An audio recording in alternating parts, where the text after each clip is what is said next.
जय श्री राम। मार्कंडे पुराण की जय। भारतवर्ष में भगवान क्रूम की स्थिति का वर्णन क्रोतिष्टकी ने कहा। भगवान, आपने मुझसे भारतवर्ष का भलीभांति वर्णन किया तथा वहाँ की नदियों, पर्वतों और जनपदों को भी बतलाया। इसके पहले आपने यह कहा था कि भारतवर्ष में भगवान श्री हरि क्रूम रूप से निवास करते हैं।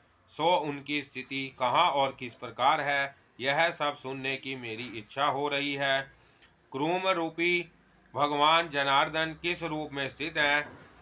उनसे मनुष्यों के शुभ अशुभ की सूचना कैसे मिलती है? भगवान क्रूम का मुख कैसा है और उनके चरण कौन है? ये सारी बातें बतलाइए। मार्कंडे जी बोले, ब्राह्मण, क्रूम रूपधारी भगवान श्री हरि 9 भेदों से युक्त इस भारतवर्ष को आक्रांत करके स्थित है। उनका मुख पूर्व दिशा की ओर है। उनके चारों ओर 9 भागों में विभक्त होकर संपूर्ण नक्षत्र और देश स्थित हैं। उन्हें बतलाता हूँ, सुनो। वेदी, मर्द, अरि, मांडेव, शाल्व, नीप, शाक, उजिहान, घोष संख्या, खास, सरस्वत, मत्स्य, शूरसेन, मथुर, धर्मारण्य, ज्योतिषिक, गौरग्रीव, गुंड शमक, उदेहक, पंचाल, संकेत, कंक, मरुत, कालकोटि, पाखंड, परियात्र निवासी, कपित्रंजल, कुरुब्रहा, उरुमवर तथा गजाहरय के मनुष्य भगवान क्रूम के मध्य भाग में स्थित हैं। कृतिका, रोहिणी और मृगशिरा ये 3 नक्षत्र उक्त स्थान के निवासियों के लिए शुभाशुभ के सूचक होते हैं। वृषध्वज, अंजन, जम्बू, मनवाचल, पूर्णकर्ण, व्याघ्रमुख, खर्मक, करवटासन, चंद्रेशन, खश, मगध, मैथिल, प्रोंड, वदन, दंतुर, प्रागज्योतिष, लोहिते, सामुद्र, पुरुषादद, पुरोत्कट, भद्रगौर, उदयगिरी, काशी, मेखल, मुष्टा, ताम्रशिल, एक पादप, वर्धमान और कौशल ये देश क्रूम भगवान के मुख भगवान में स्थित है। अद्रा, पूर्वसु और पुष्य यह 3 नक्षत्र भी उनके मुख में है। अब कुंभ भगवान के दक्षिण चरण में जो देश है उनके नाम सुनो। कालिंग, वंग, जठर, कौशल, मुशिक, चेदी, उधर्वकर्ण, मत्स्य, आंध्र, विंध्यावासी, विदर्भ, नारिकेल, धर्मदीप, एलिक, व्याघ्रग्रीव, महाग्रीव, त्रयपुर, शमश्रुधारी, कैशिकंध्या, हेमकूट, निषद, कटक स्थल, दशर्ण, हरिक, नग्न, निषाद, कालालाकक, पर्ण तथा शबर यह देश भगवान क्रूम के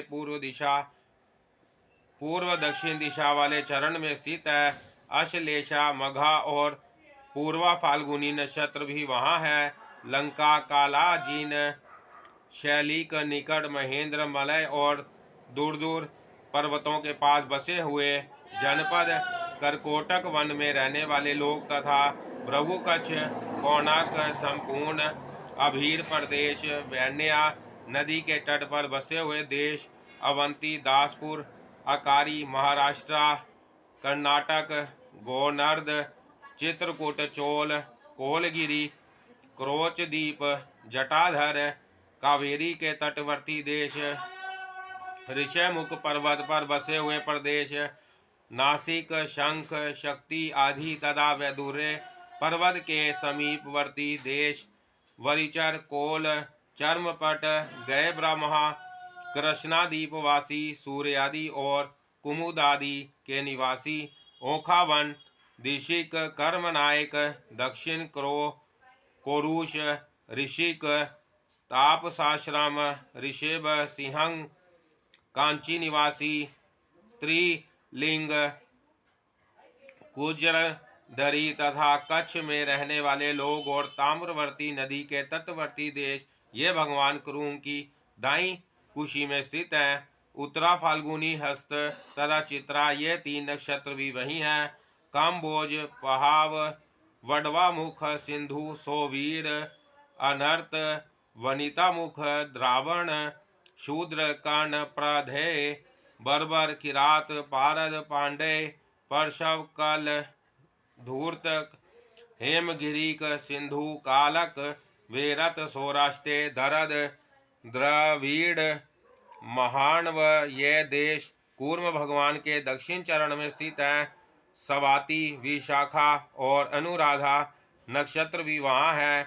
मणिमेघ, शूद्रादि, खनन, अस्तिगिरी, अपरांतिक है, शानिक, विप्रशस्तक, कोकर्ण, पंचनद, वमन, अवर, तारशु, अंग तक, शर्कर, शालम, वेशमक, गुरुसवर, फाल्गुनक, वेनुम, तीनिवासी, फाल्गुलुक, घोर, गुहा, गुरुहु, चकल, एकेशन, वजिकेश, दीर्घग्रीव, सुचूलिक तथा अशकेश यह देश भगवान कच्छप के कुछ भाग में स्थित है। वहीं ज्येष्ठ, मूल और पूर्वाषाढ़ नक्षत्र भी है। मंडव्य, चंडखार, अश्मक, ललन, कुशात, लड़ह, स्त्रीब्रहा, बालिक, नरसंगी, वेणुमती वासी, बालावस्था, धर्मबद्ध, उलूक तथा उरुकर्म निवासी मनुष्य भगवान क्रूम के बाएं चरण में स्थित है। उत्तराषाढ़, श्रवण और घनिष्ठ की वहाँ स्थिति है। कैलाश, हिमवान, धनुष्मान, वसुमान, क्रोच, कुरुबक, शूद्रीवीण, रसाल्य, भोगप्रस्थ, यमुन, अर्तदीप, त्रिगर्त, गृज्य, अर्दन, अश्वमुख, चिबीड़, केशधारी, दासेरक, वाटधान, शवधान, पुष्कल, अधम, केरात, तक्षशिला, श्रेय, अम्बाल, मालव, मद्र, वेणुक, वनिदिक, पिंगल, मानकल है, हून, कोहोलक, मंडव्य, भूतियुवक, शासक, हेमतारक, यशोमतय, गंधधार, सवर, सागर राशि, योधे, दास में राजन्य, श्यामक तथा श्वेत धूर्त ये कुरुम भगवान की बाई कुशी में है। शतभिक्ष, पूर्वाभद्रपदा और उत्तराभद्रपदा ये तीन नक्षत्र भी वही है। किन्नर राज्य, पशुपाल, कीचक, कश्मीरक, अभिसारजन्य, दयर, अंगन, कुरट, अत्रदारक, एकपाद, खश, घोष, स्वर्ग, भौम, अनवद, यवन, हिंग, चीर, पापारण, त्रिनेत्र, पौरव तथा गंधर्व ये कच्छप भगवान के पूर्व उत्तर वाले चरण के अक्षित है। रेवती, अश्वनी और भारिणी भी वही है।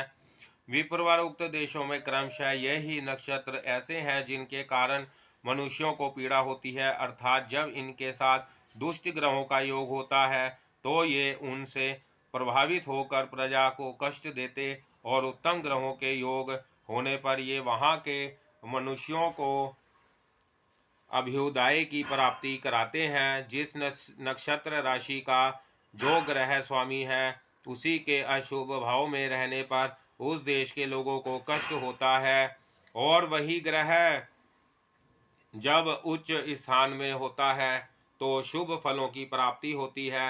नक्षत्रों और ग्रहों से होने वाला शुभ अशुभ फल साधारणतः सब देशों में सभी मनुष्यों को प्राप्त होता है। यदि अपने नक्षत्र खराब हो अथवा जन्म के समय ग्रह अशुभ स्थानों में पड़े हों तो मनुष्य को कष्ट भोगना पड़ता है। यह बात प्रत्येक के लिए सामान्य रूप से लागू होती है।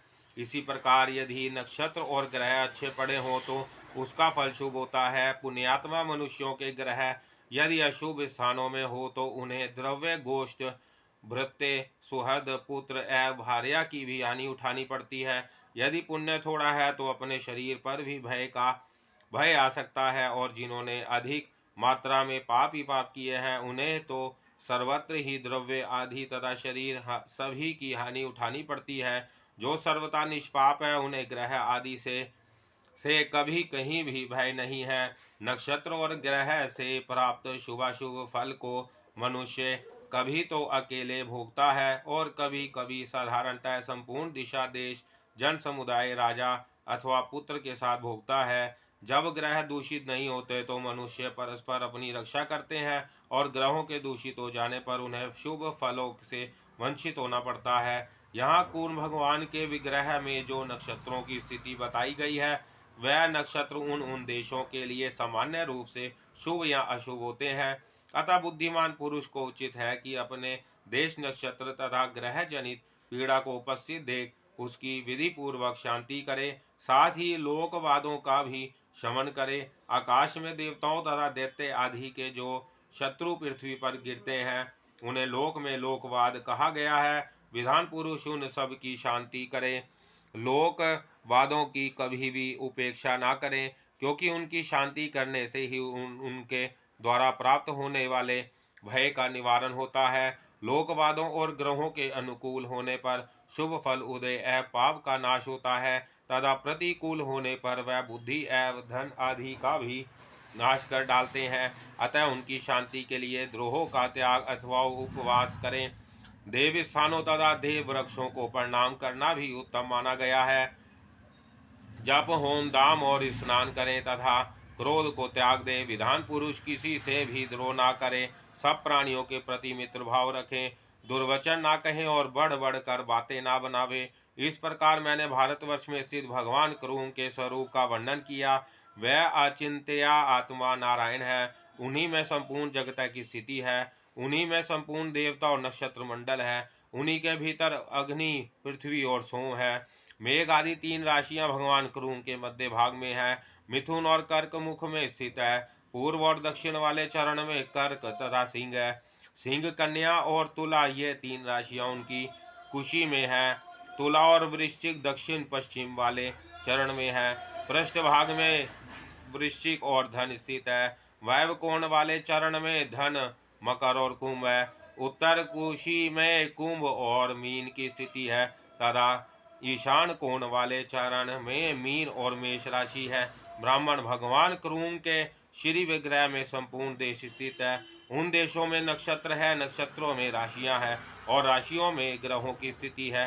अतः ग्रह नक्षत्रों में पीड़ा होने पर देशों में भी पीड़ा होती है, ऐसा जानना चाहिए, और इसकी शांति के लिए विधिवत स्नान करके दान होम आदि का अनुष्ठान करना चाहिए। भद्राक्ष आदि वृक्षों का संक्षिप्त वर्णन। मार्कंडेय जी कहते हैं, मुने इस प्रकार मैंने भारतवर्ष का यथावत वर्णन किया। इस देश में ही सतयुग, त्रेता, द्वापर और कलयुग, इन चार युगों तथा चार वर्णों की व्यवस्था है। अब शैलराज देवकूट के पूर्व और भद्राक्ष वर्ष है, उसका वर्णन सुनो। वहाँ श्वेत पर्ण, नील, पर्वत श्रेष्ठ, शेवाल, कोरच तथा पर्णशालाग्रा ये पांच कुल पर्वत हैं। इनसे उत्पन्न हुए और भी बहुत तेरे छोटे छोटे पर्वत हैं। उनसे लगे हुए अनेक प्रकार के हजारों जनपद हैं, जिनके नाम कुमुद, संकाश, शुद्ध सानु और सुमंगल आदि हैं। सीता, शंखवती, भद्रा तथा चक्रावर्त आदि वहाँ की नदियाँ हैं, जिनके पाट बहुत विस्तृत हैं। उनका जल बहुत ठंडा होता है। भद्राक्ष वर्ष के सभी मनुष्य शंख तथा शुद्ध स्वर्ण के समान कांतिमान होते हैं। उन्हें दिव्य पुरुषों का संग प्राप्त होता है। वह बड़े पुण्यात्मा होते हैं। उनमें उत्तम मध्यम का भेद नहीं होता, सब समान ही देखे जाते हैं। वह स्वभावतः सहनशीलता आदि 8 गुणों से युक्त होते हैं। वहाँ चार भुजाधारी भगवान विष्णु हयग्रीव रूप से विराजमान रहते हैं। वह मस्तक, हृदय, लिंग, चरण, हाथ और 3 नेत्रों से सुशोभित है। उन जगदीश्वर के अंकों में भी पूर्वतः देशों की स्थिति जाननी चाहिए। अब उससे पश्चिम में स्थित केतुमाल वर्ष का वर्णन सुनो। वहाँ विशाल कंबल, कृष्ण, जयंत, हरि पर्वत, वि, शोक और वर्धमान ये 7 कुल पर्वत हैं। इनके सिवा और भी बहुत से पर्वत हैं जहाँ लोग निवास करते हैं। उस देश में मौली, महाकाय, शाकपोत, करम्भक तथा अंगगुल आदि सैकड़ों जनपद हैं। वहाँ के लोग वडशु, श्याम, सव, कम्बला, आमोद, कामिनी, श्यामा तथा अन्याय सहस्त्रों नदियों के जल पीते हैं। उस देश में भगवान श्री हरि वराह रूप से विराजमान है। वह अपने हाथ, पैर, मुख, हृदय, पीठ, पलसी आदि अंगों में बहुत से देश है। तीन तीन नक्षत्र पूर्वतः धारण करते हैं। वह नक्षत्र भी पहले की ही भांति उन उन देशों के लिए शुभासूचक होते हैं। मुनि श्रेष्ठ, यह मैंने केतुमाल वर्ष के विषय में कुछ बातें बताई हैं। अब मुझसे उत्तर कुरु वर्ष का वर्णन सुनो। वहाँ की भूमि मणिमय और वायु सुगंधित तथा सर्वदा सुख देने वाली होती है। जो लोग देवलोक से च्युत होते हैं वह ही उस देश में जन्म लेते हैं। उस देश में गिरिराज, चंद्रकांत और सूर्यकांत, यह दो कुल पर्वत है। वहाँ भद्र सोमा नाम वाली महानदी पवित्र एवं स्वच्छ जल की धारा बहाती हुई निरंतर बहती रहती है। इसके सिवा और भी हजारों नदियां बहती हैं। कुल पर्वतों के अतिरिक्त और भी अनेक पर्वत हैं तथा सैकड़ों ऐसे सरोवर हैं जहाँ अमृत के समान स्वादिष्ट नाना प्रकार के फल उपलब्ध होते हैं। उत्तर कुरु वर्ष में भी भगवान श्री कृष्ण पूर्व की ओर सिर करके मत्स्य रूप में विराजमान रहते हैं। उनके भीतर भीतर 9 अवयवियों में तीन तीन के क्रम से सभी नक्षत्र 9 भागों में विभक्त होकर स्थित हैं। इसी प्रकार वहाँ के देश भी 9 भागों में विभक्त हैं। उस देश में चंद्रदीप और भद्रदीप नामक 2 द्वीप हैं जो समुद्र के भीतर स्थित है। ब्राह्मण, इस प्रकार मैंने उत्तर कुरु वर्ष का वर्णन किया।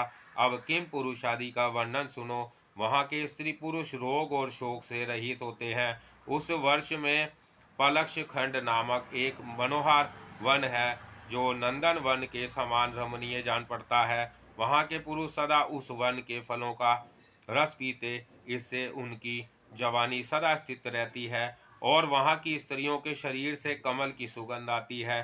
किम पुरुष वर्ष के बाद अब हरि वर्ष का परिचय दिया जाता है। वहाँ के मनुष्य चांदी के समान गौरव वर्ण के होते हैं। देवलोक से च्युत होने के कारण उन सब का स्वरूप देवताओं के ही समान होता है। हरि वर्ष के सभी मनुष्य उत्तम इशु रस का पान करते हैं। वहाँ किसी को वृद्धावस्था का कष्ट नहीं भोगना पड़ता। वह सब के सब अजर होते हैं, जब तक जीते हैं निरोग रहते हैं। अब जम्बूद्वीप के बीच में स्थित इलाव्रत वर्ष का वर्णन सुनो। इसे मेरु वर्ष भी कहा गया है, जहाँ सूर्य नहीं तपता और मनुष्यों को वृद्धावस्था नहीं सताती। चंद्रमा, सूर्य, नक्षत्र और ग्रहों की किरणें वहाँ प्रकाश में नहीं आती, क्योंकि स्वयं मेरु पर्वत की प्रभा उन सब की अपेक्षा बढ़कर होती है। वहाँ के मनुष्य जामुन के फल का रस पीते और कमल की सी कांति धारण करने वाले, कमल के समान सुगंधित एवं कमल दल के सदृश विशाल नेत्रों वाले होते हैं। इलाव्रत वर्ष के मध्य में मेरु पर्वत की स्थिति है। यह वह शारव के समान नीचे पतला और ऊपर चौड़ा होता गया है। उस वर्ष में महागिरी मेनु ही एक पर्वत है और उसी से इलाव्रत वर्ष की प्रसिद्धि हुई है। इसके बाद रामेक वर्ष का वर्णन करता हूँ, सुनो। वहाँ हरे पत्तों से सुशोभित एक ऊंचा बरगद का वृक्ष है। उसी के फल का रस पीकर वहाँ के निवासी जीवन निर्वाह करते हैं। वह जरा और दुर्गंध से रहित तथा अत्यंत निर्मल होते हैं। एक दूसरे के प्रति पराग प्रेम ही उनका प्रधान गुण है। उसके उत्तर में हिरण्यमय नामक वर्ष है, जहाँ प्रचुर कमल वनों से सुशोभित हिरण्यवती नाम की नदी बहती है। वहाँ के मनुष्य बहुत बड़े, बलवान, तेजस्वी, यक्ष के समान सुंदर, महान, पराक्रमी, धनवान तथा नेत्रों को प्रिय लगने वाले होते हैं। बोलो मार्कंडे पुराण की जय।